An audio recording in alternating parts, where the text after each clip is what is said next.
Hello, welcome to program 17.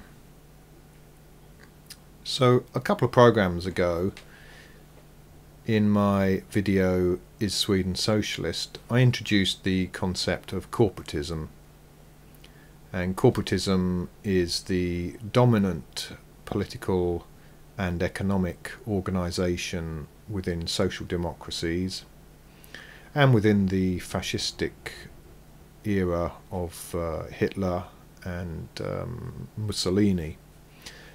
Basically the difference being in social democracies it's a more left and democratic implementation of corporatism, and with Hitler and Mussolini a more right and more autocratic implementation of corporatism. So now I'm going to take you through one of my epic diagrams. Could be a bit complicated, but please bear with me and let's see how it goes. Okay, so here's the diagram. At the bottom, the productive economic base, people making stuff, doing things, producing lots of goodies. And of course the arrow going up is the extortion racket called taxation, feeding the body of the state at the top. And throughout history people have vied for influence over the state, but the political left as organised labour really only began to get strong in the sort of 17th, 18th and 19th century as the conditions in factories and heavy industry were deplorable, but there was an opportunity and greater wealth that was produced by this, and an increase in the status of ordinary working people that allowed them to sort of agitate and organise. On the right, of course, we have the traditional pressure to maintain the social hierarchy. Really the idea of the left can be summarised with the word welfarism, and the ideas or principles of the right in classism. And both the left and the right are seeking to externalise their costs at the expense of the productive economy, because everybody would like a free ride, basically. And the state provides, or attempts, or makes it look like it's providing protection to both sides, the interests of the left and the interests of the right. Now, of course, in societies that have driven towards communism through state socialism, they've attempted to completely eliminate the right side of the equation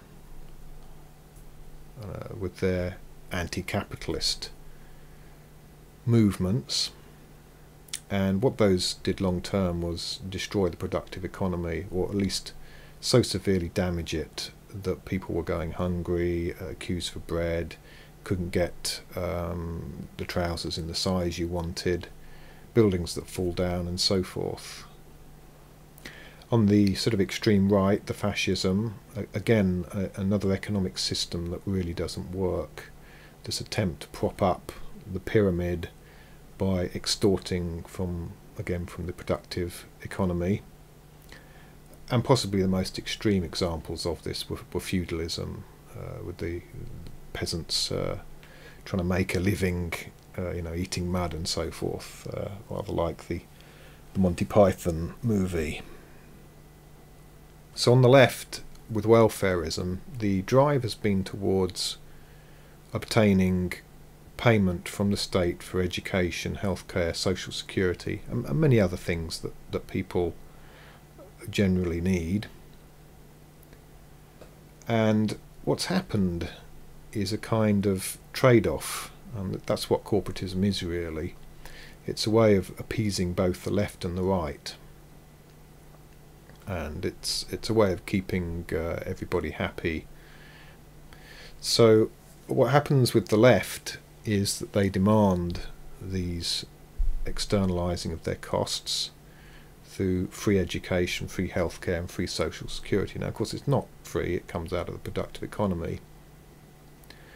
And what happens is that although those look like social benefits to the masses, there is in fact a wealth transfer occurring, so that the net effect is to the benefit of the existing social hierarchy, to the wealth and power elites.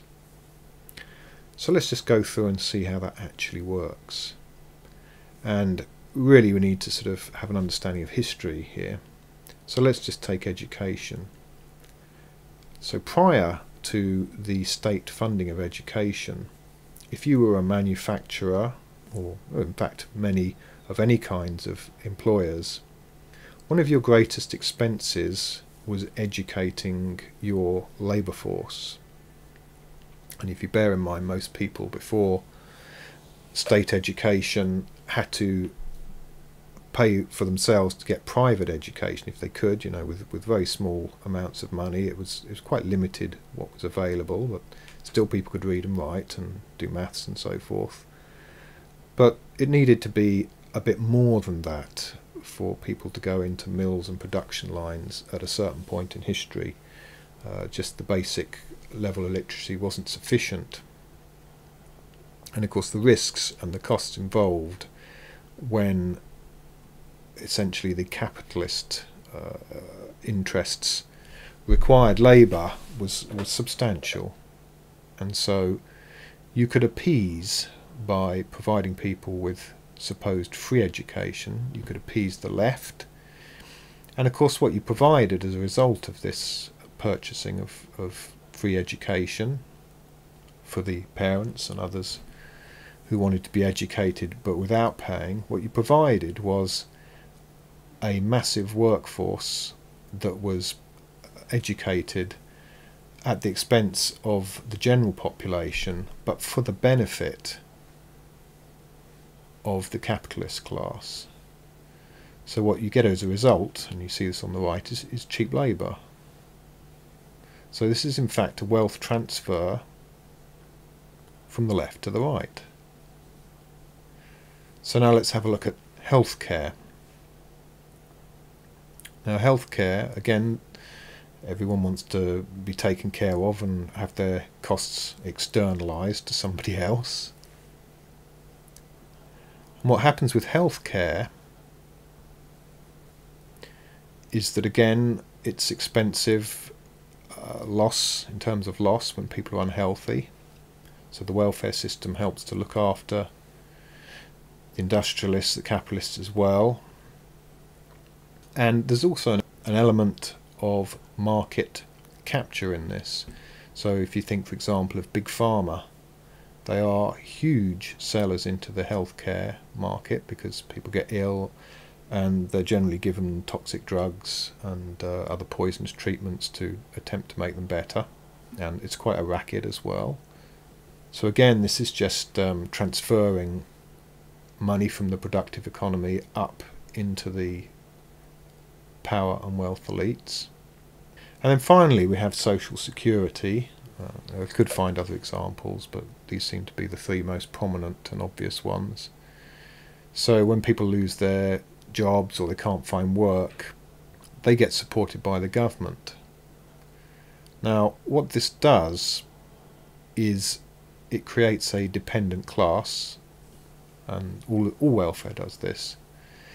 And that means that the people who come into the, or would come into the labour market as joiners, if they can't get work, they're basically paid off and kept idle on the whole.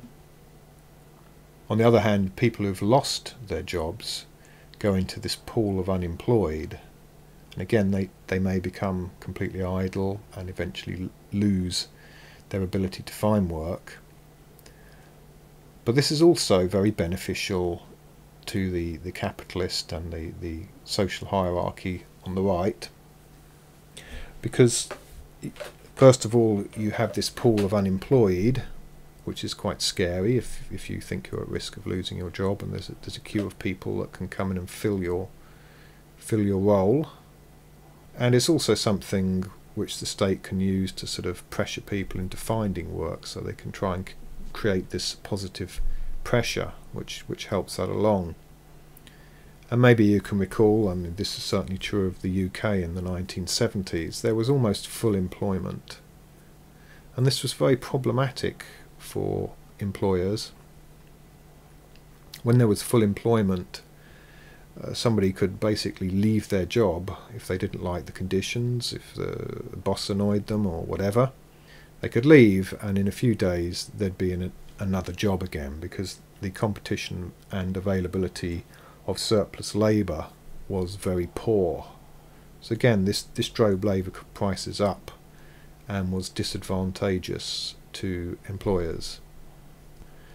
And so again, social security, although obviously it's an immense and growing bill potentially, again it's a means of propping up a false pyramid of wealth and entitlement on the right. And this essentially is how left-wing interests get bought off, and it does protect to an extent organised labour, highly unionised labour in big industry. It also creates a large and very expensive bureaucracy, and of course the ultimate expression of that was seen in these socialist societies as they pushed towards communism, massive, expensive and totally non-productive bureaucracies. So that's it in essence. We have, through corporatism, managed to get these diverse social and political movements to sort of sit together and work together. But ultimately it's just the power structure paying off and appeasing the welfarism of the masses, and nothing really changes.